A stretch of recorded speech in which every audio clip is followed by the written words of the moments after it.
কাজে আপনারা ধরে নিতে পারেন যে আমরা 33 সদস্য বিশিষ্ট যে পূর্বের কমিটি, সেই কমিটি চলমান এবং 71 বিশিষ্ট কমিটির আর কোনো বৈধতা নাই।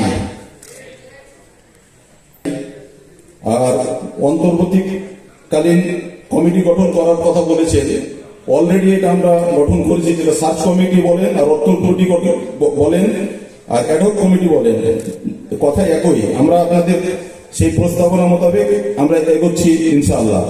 বলেছেন ধনীজনদের নাম নেওয়া হয় না, যারা যে সত্যি তাদের নাম নেওয়া হয় না, যেমন ইঞ্জিনিয়ার মহসিন আলী চাচা এবং আমাদের জহির ভাই বলে গেলে মনির চাচার কথা, উনি প্রাক্তন সহসভাপতি, এই সমিতির অফিস কেনার সময় ঘোষণা দিয়েছিলেন যে যত টাকা দিয়ে সমিতি কেনা হোক না কেন তার 10% টাকা আমি একাই দিব, এবং উনি তা দিয়েছিলেন।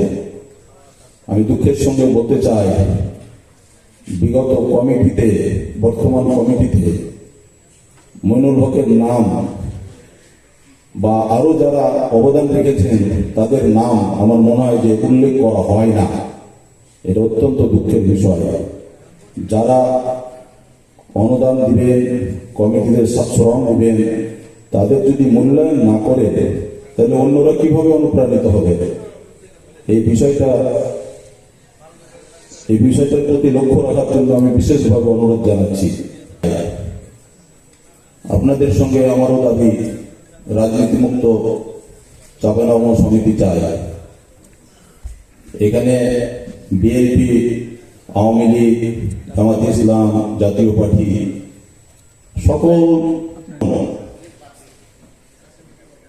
নতুনদের জন্য জায়গা দেওয়ার ব্যাপারে প্ল্যাটফর্ম তো ওপেন।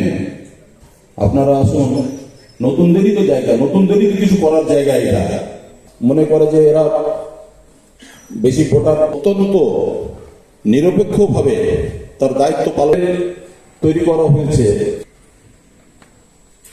সেই নির্বাচন কমিশন নির্বাচনের তফসিল ঘোষণা করবে, সম্পূর্ণ গঠনতন্ত্র মোতাবেক নির্বাচন অনুষ্ঠানের জন্য তিনি আয়োজন করবেন, এটাই প্রত্যাশা করি। তাহলে নতুনদেরকে, পুরাতনদেরকে কেউ ডেকে এনে দয়া করে আসন দেওয়ার প্রশ্নটা থাকবে না।